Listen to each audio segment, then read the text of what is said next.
Friday 5, future headlines. It's college football smothered and covered. You are locked on college football, smothered and covered, with your host, Barrett Sallee. Your one-stop shop for everything college football. Part of the Locked On Podcast Network. Your team every day.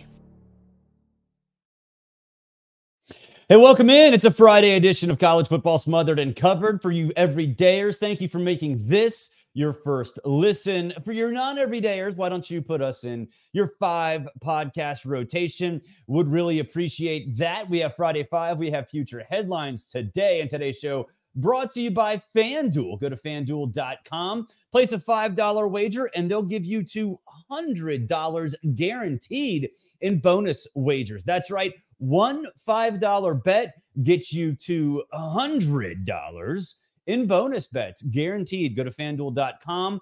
That is FanDuel.com. So we tinkered with some things. Do you want to do future headlines first, or do you want to do picks first? And it seems like the best solution, the better solution, is to do future headlines first before we do picks. Because honestly, I kind of want to hide my picks a little bit because Friday 5 is 15-15. That means you're losing money, but you're going to win some money. We'll do that in just a second, but we're going to do future headlines. And the first one is a rocky end. The reason it's called the rocky end is because Billy Napier's Florida career is going to come to an end at the hands of the hated Tennessee Volunteers on Rocky Top on Saturday night. Well, the news will come Sunday morning. I always kind of thought that they'd wait until the bye week, which is week after next. But to me, he's been on thin ice. It's a fait accompli. We don't know exactly when it's going to happen. But a loss to Tennessee, especially in a depressing way, would pretty much do the trick. And look, I hate it. I absolutely hate it. I like Billy Napier. I think he's a good coach. I think the problem at Florida is systemic, because when you go from Urban Meyer to Will Muschamp, Jim McElwain, Dan Mullen, Billy Napier, and none of them get it right, that tells me it's a top-down problem. And you can kind of see this in the way things went about at Florida. Dan didn't recruit very well because of that, even though the NIL program in the state of Florida went into existence early on. They didn't necessarily grasp how that was going to work. Now, there was no blueprint for that, but it's the reality. They have been way behind the times in the facilities arm race. And so I think for Florida, you got to look in the mirror, man. You got to look in the mirror. And the problem is they're looking in the mirror right now and seeing that Billy Napier is the problem. I don't agree with it. It shouldn't be the case, but it's what they're thinking. So because of that, they'll make a change. They'll make a change quickly, and they'll make a change after they lose to Tennessee. So a rocky end is the first future headline. Second future headline, DeBoer is back.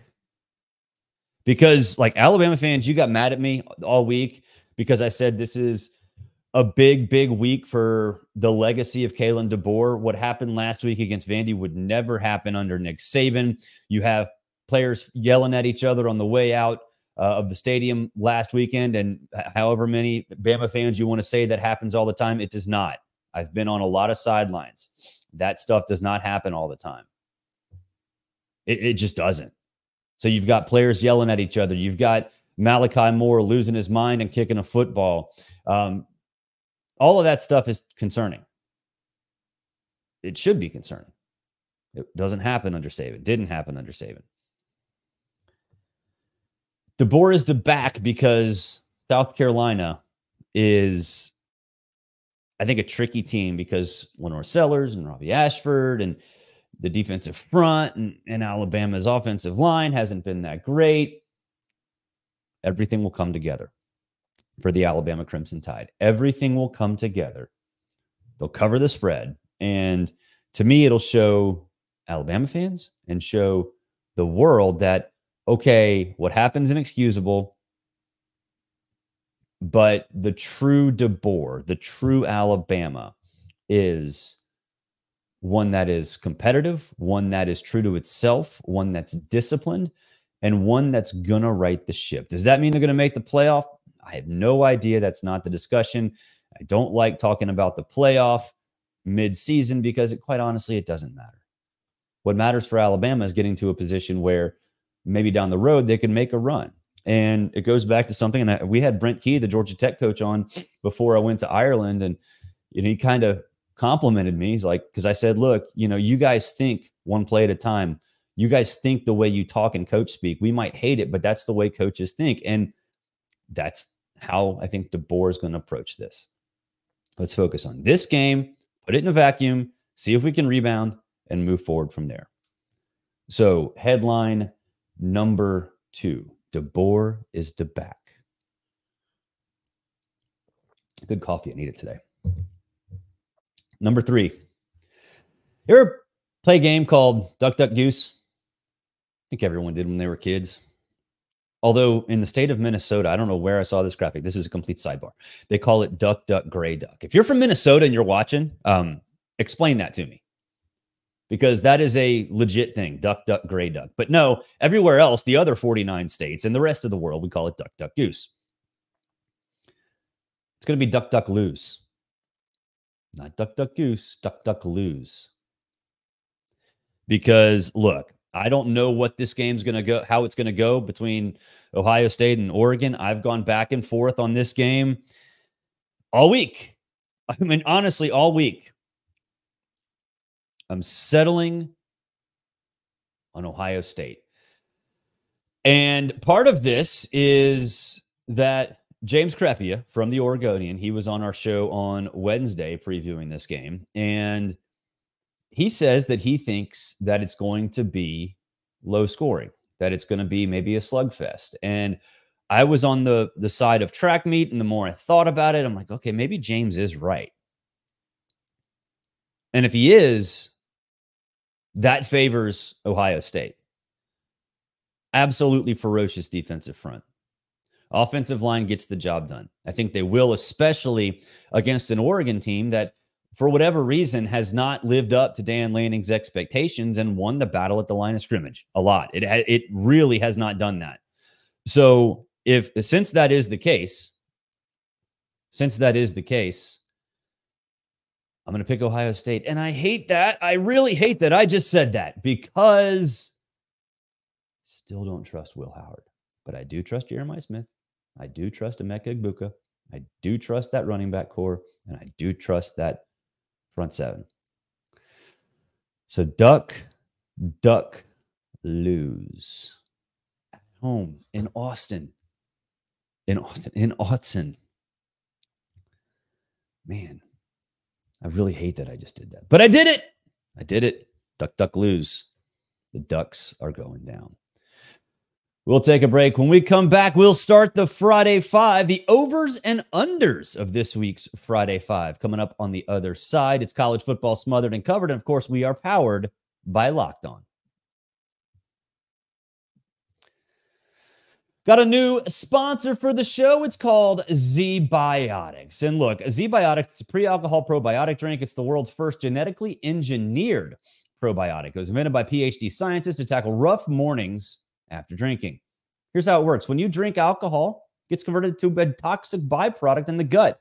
It's this byproduct, not dehydration, that's to blame for your rough next day. Pre-alcohol produces an enzyme to break the byproduct down. Just remember, make Z-Biotics your first drink of the night. Drink responsibly, and you'll feel your best tomorrow. Now, I'll tell you, I was in Ireland. Brought some Z-Biotics with me because, look, they do something better in Ireland than anybody, and that's drink. I was there for Georgia Tech, Florida State, and they lied. The Irish did, because there's not just one pub on every corner. There are lots. And I found a lot of them, but I didn't feel bad the next day, thanks to Z-Biotics. Go to zbiotics.com. That's the letter Z, biotics.com. FanDuel.com/LockedOnCollege to learn more. Get 15% off your first order when you use Locked On College at checkout. ZBiotics is backed with a 100% money back guarantee. So if you're unsatisfied for any reason, they'll refund your money. No questions asked. Remember to head to ZBiotics.com/LockedOnCollege and use the promo code LockedOnCollege for 15% off your next order. We are also brought to you by FanDuel. You get a big return on FanDuel these days. FanDuel, of course, is America's #1 sportsbook. So when you get the hunch in the middle of a game, I don't know, live betting, you see a stat, you see some play-by-play right there on the same page you do your betting on FanDuel, you can make another bet. It's all right there for you. It's very easy, and you can do whatever you want in terms of looking up stats, play-by-play, all of that stuff. They'll get you started. $200 in bonus bets. $200 in bonus bets when you place your first $5 wager. That is guaranteed. Go to FanDuel.com. FanDuel.com. All right, over-unders. It's the Friday 5. We are 15-15 in the Friday 5, which means we're losing money. Don't like that. So we're going to try to kick things off this week with a couple over-unders. Clemson and Wake Forest. The over-under is at 61.5. Clemson's defense is so good. If you guys have watched this show, you know I'm gradually coming back to the Clemson bandwagon. I saw them in person against Georgia. From the press box, that defense looked ferocious in the first half. They just couldn't hang on in the second half. The scoreboard doesn't really indicate how good that defense was. And I'm being serious. I'm not just trying to justify a predetermined thought. So how is Wake Forest going to score? They're not. They're not going to get to double digits. And to me, then the question becomes, how long does Dabo Swinney keep his foot on the gas? And the answer in my mind is not very long. He wants, I think he understands, based on some things that he said this week and last week, he understands that this team is starting to get to the point where, yeah, they are an ACC championship contender. Yeah, they might be a college football playoff championship contender. Cade Klubnik stretching the field. They can run the dang ball. They can play defense. Are they at that level yet? No. Do they have to be healthy to reach that level? Yes. So to me, I think the defense shuts Wake down. Clemson takes control of things early and lets his foot off the gas. Late third, maybe early fourth quarter. You're not going to see one of those NC State style games where Clemson just goes and goes and goes and goes. I don't think they need that anymore. They needed that game for their confidence. I think this one, they need to stay healthy. So under 61 and a hook. All right, the Magnolia Bowl. Ole Miss and LSU. The point total is 62.5. It's a lot of points, folks. It's a lot of points. It's not enough. It's not enough. Take the over 62 and a hook. The reason is because LSU's offense really hasn't improved. Blake Baker hasn't been the magic elixir. We talked about Z-Biotics. It seems like he's been hungover the whole time, the whole season. Maybe he should have taken it before the season started. So how are they going to stop Ole Miss? Ole Miss is a high-octane, high-speed, explosive offense. LSU's given up 5.85 yards per play. They're next to last in the SEC in explosive plays given up of 20 or more yards. How are they going to stop? They're not. But on the flip side, LSU's offense is cooking. That's a good offense. Garrett Nussmeier is a monster. They've got receivers. They've got a very good running back core. The offensive line has come of age.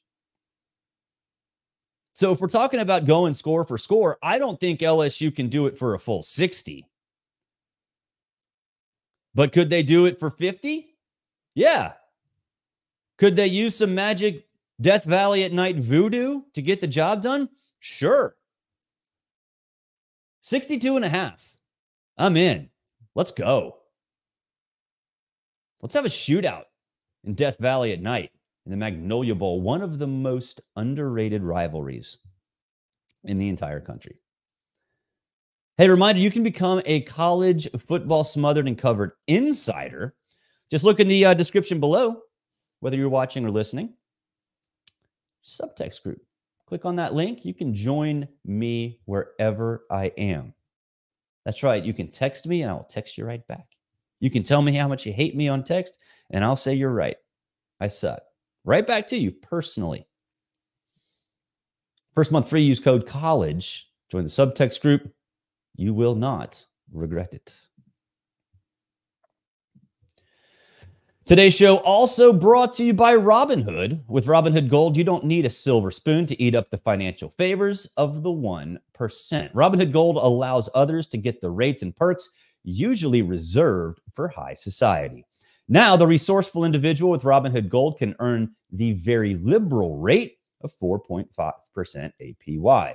On uninvested cash, receive unlimited 1% deposit bonuses and be rewarded with a handsome 3% retirement boost on an IRA account. Robinhood Gold provides the privileges of a high net worth for any net worth. These generous benefits are now available for only $5 per month. The new gold standard is here, Robinhood Gold. Sign up at Robinhood.com/gold. Sign up at Robinhood.com/gold. Terms apply. For specific disclosures, visit Robinhood.com/gold. Investing involves risk. Rates may change. Gold membership is offered by Robinhood Gold LLC. All right, game picks of the Friday Five. We got 3 of them. We got 2 over-unders, got 3 game picks. If you read my story on Outkick, you know Trey Wallace and I would do the 3 biggest games and then a wild card. And the wild card is usually my best bet of the week. And the best bet of the week is Kansas State -3.5 at Colorado late night in Boulder. Do not care how hopping that stadium will be. Kansas State will dominate. And the reason is really simple. They run the dang ball. What's the best way to slow down Shedeur Sanders? Keep him over there. I'm pointing over there to the side. Keep him on that sideline. Kansas State does that. Tops in the Big 12 in yards per play. Second in the Big 12 in rushing. That sounds like a recipe for success to me. Look, Colorado's actually good. They're better than I thought they'd be. Are they a bowl team? Yeah, I think they'll make a bowl game. That's a huge, huge accomplishment for Deion Sanders. Wrong team, wrong time, bad matchup. So Kansas State, you lay the 3.5. You stay up late, have some fun, and then you wake up listen to me and Tom Luganville on Sirius XM 84. Break it all down on very little sleep. So Kansas State -3.5 at Colorado. That's game 1. Game 2, Iowa State at West Virginia. Of course, the Clones undefeated. That will change. West Virginia +3. Take the points. You won't need them. The Mountaineers win it outright. Look, I love Matt Campbell. I love Iowa State. Love Becht, quarterback. It's a really good team. But it's susceptible to upsets like every other Big 12 team. The personnel level at all of those schools is not where it needs to be in order to run the table. There will be lulls. There will be upsets. There will be chaos. Where's a better place to have chaos than Milan Pescar Stadium at night, burning couches, Garrett Green, all that stuff. The run comes to an end. The magical run comes to an end for the Clones. West Virginia, +3. Take the points. You won't need them. West Virginia wins it outright. Last one in Los Angeles. Now, I was surprised with this line the way it is. I don't necessarily think of the LA Coliseum as a massive home field advantage. It was in the mid-2000s. For you Utes out there, you might not remember that. You also might not remember where the term Utes came from. Watch My Cousin Vinny. It's awesome. But I don't think of it as a big home field advantage. So Penn State -3.5 is surprising to me because there's no home field advantage. USC has regressed in terms of tackling. If you remember the first game in 3 quarters or maybe even game in 50 minutes, USC looked like they were fundamentally sound defensively. They looked like they could tackle. They did. They stayed in their lanes. They made open field tackles better than a lot of other teams in the country. And then that final drive against Michigan, they missed one. Pretty much cost them the game. But they've regressed. They've regressed. Meanwhile, Penn State's got Drew Aller. They've got a great 1-2 punch at wide receiver. Got a great offensive line. How are they going to stop that offense? And I can't believe I'm saying this about the Penn State offense because I was not a believer.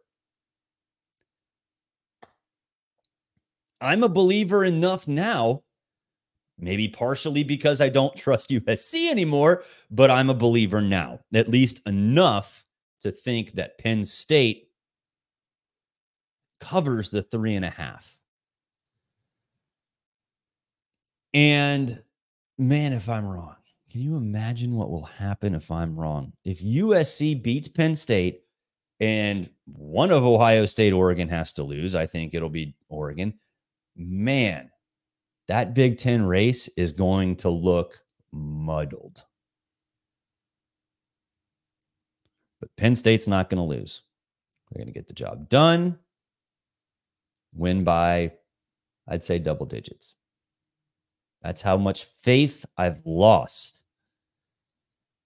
in the USC Trojans.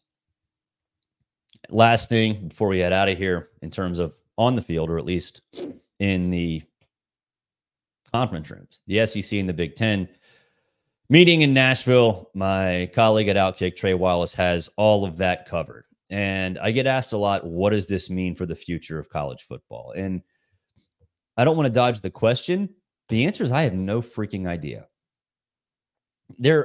Everything spins so quickly in our sport that, remember, we used to have the alliance between the Big Ten, the Pac-12, and the Big 12. At the same time, the Big Ten was poaching teams from the Pac-12.